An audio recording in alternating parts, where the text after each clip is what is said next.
விஜயோட recent comparison என்னன்னா, விஜய் இப்ப இருக்கிற முதலமைச்சர் விஜய் வந்து எம்ஜிஆர் புதுசா ஆட்சிக்கு வந்த அப்புறம் நேரடியா கர்நாடகா கிட்ட போயிட்டு பேச்சுவார்த்தை நடத்தி சுமூக தீர்வு காண முயன்றாரு. எம்ஜிஆர் பாணியிலேயே விஜயும் முயற்சி பண்றாருன்ற எம்ஜிஆரோட ஒப்பீடு எப்படி பாருங்க சார்? விஜயோட ஒப்பீடு எங்க எம்ஜிஆர் பேசினாரு? எம்ஜிஆர் ஆட்சிக்கு வந்த புதுசுல இங்கிருந்து கர்நாடகாவுக்கு போயிட்டு அப்புறம் இருந்த நீர்வளத்துறை அமைச்சரோட வீட்டுல ஐயா நாங்களே 100 தடவை பேசியிருக்கீங்க. அது அப்போ கோர்ட்டுக்கு நம்ம போகாதப்போ சுப்ரீம் கோர்ட் ஜட்ஜ்மெண்ட் வந்துடுச்சு, நம்ம கையில் கிடச்சிட்டான், பட்டா கிடச்சி மாதிரி நமக்கு. அதை வச்சுக்கிட்டு இருக்கிறத விட்டுட்டு இதுக்கு போகிறோம். இரு மாநில முதல்வர்கள் பேசினா இந்த விவகாரத்தில் ஏதாவது தீர்வு எட்ட முடியுமா?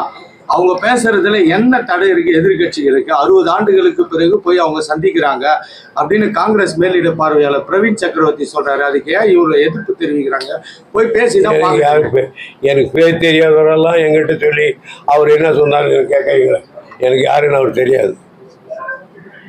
அதே போல கடந்த இந்த 60 நாள் ஆட்சிகளுக்குள்ளவே ஏற்கனவே திமுக 10 லட்சம் கோடி கடன்ல எங்களை விட்டு போயிருக்காங்கன்னு சொன்னவங்க இப்போ ஒரு தகவல் வந்துக்குது, 228 கோடி கடன்ல இருக்கு, கடன் வாங்கியிருக்காங்க இந்த புது அரசு அப்படின்னு ஒரு தகவல் வந்து. அதாவது ஒன்று வச்சுங்க, எந்த ஆட்சியாக இருந்தாலும் சரி கடன் வாங்காமல் ஆட்சி நடத்த முடியாது. ஆனால் வாங்குகிற கடனை என்ன பண்ணுறாங்கிறது தான் சார் இது வேணும். அதுதான் இல்லைன்னு அதுதான் சென்ட்ரல் கவர்மெண்ட்டு நமக்கு ஜாமீன் போடுறான் அந்த கடனுக்கு. ஆகையினால கடன் வாங்காமல் எந்த ஆட்சியும் நடக்காது. ஆனால் வாங்குகிற கடனை என்ன செய்கிறாங்கன்னு பார்க்கணும். சார், இந்த காக்ரோச் ஜனதா பார்ட்டி டெல்லியில் வந்து 3 அம்ச கோரிக்கைகளை முன் வச்சு நீட்ல மறுசீரமைப்பு பண்ணணும், அவங்களுக்கு இழப்பீடு கொடுக்கணும், மத்திய அமைச்சர் பதவியில்னு சொல்லிட்டு 3 கோரிக்கை வச்சு 24 நாள் தொடர் போராட்டம் பண்ணாங்க. அவங்க மேல தடியடியெல்லாம் நடத்தினாங்க. இன்னைக்கு அந்த இளைஞர்களோட போராட்டம் வெற்றி பெற்றிருக்கு. மத்திய கல்வி அமைச்சர் வந்து பதவியிலே இருக்காரு. இது எப்படி பாக்குறீங்க? ஈவன் மோடி கவர்மெண்ட் வந்ததுல இருந்து 3 கவர்மெண்ட்ல ஃபர்ஸ்ட் டைமா இந்த மாதிரி ராஜினாமா நடக்கும். மோடியே இல்லை, எங்கேயுமே மாணவர்கள் கிளர்ந்து எழுந்தால் ஆட்சி மாற்றம் தான் நடக்கும். மேற்கு வங்காது ஏதாவது மேற்கு வங்காளம் அசீனா இருக்கிற வங்கதேசம் என்னாச்சு? அங்கே ஸ்டூடெண்ட்டு தான் எல்லா இடங்களிலும் ஸ்டூடெண்ட்டு தான் நடத்துகிறான், எல்லா ஊர்களையும் பார்த்திங்கன்னா. அதனால் இதே ஆட்சி தான் நாங்கள் நடத்தணும். 65 போராட்டத்தில் இந்தியர் போராட்டம் ஒரு ஆட்சி மாற்றத்தை ஏற்படுத்தலையா?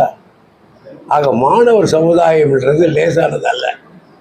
ஒன்று பிரிஞ்சு இருக்கிறவரையும் தனியாக இருப்பான், ஆனால் ஒன்றா சேர்ந்துட்டான்னா அவனுடைய சக்தி பெருசாகிடும். 2020 மாணவர் சக்தி தான் வெற்றி தீர்மானிக்கும் சொல்லியிருக்கீங்க. 2029 நாடாளுமன்ற தேர்தலில் இது இம்பாக்ட் இருக்குமா, எதிரொலிக்குமா சார் இந்த காக்ரோச் ஜனதா பார்ட்டியோட ப்ரொடெஸ்ட்? நமக்கு தெரியாது, ஏன்னா இந்தியா முழுக்க அது பரவி இருக்கு. நான் யோசிக்க நல்ல சரி. இதுவரைக்கும் அந்த விவகாரத்துல நீர்வளத்துறை அமைச்சர் வாயே திறக்காத மௌனம் காக்குறாரு.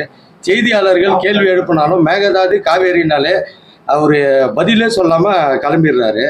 மௌனமாக இருக்குது. ஒட்டுமொத்த தமிழக விவசாயிகளின் குரலாக தான் செய்தியாளர்கள் கேட்குறாங்க.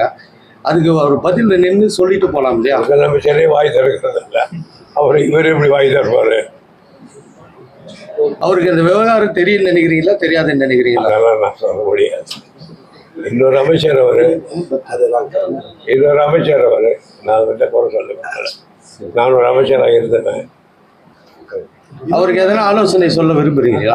மூத்த அமைச்சரா? அவ்வளவு பெரிய ஆளு. எதிர்கட்சிகள் இப்போ சமீப நாட்களா நாடாளுமன்றத்துல திமுக வந்து நீட் விவகாரத்துல தனிச்சு பண்ணாங்க, காங்கிரஸ் தனிச்சு பண்ணாங்க. இதை வச்சு பிஜேபியோட திமுக நெருங்குது, பிஜேபியோட கூட்டணி அமைக்க போகுதுன்ற மாதிரி எதிர்கட்சி. பிஜேபியோட நெருங்கல, காங்கிரஸ் விட்டு நாங்கள் வழியா வந்துட்டோம்.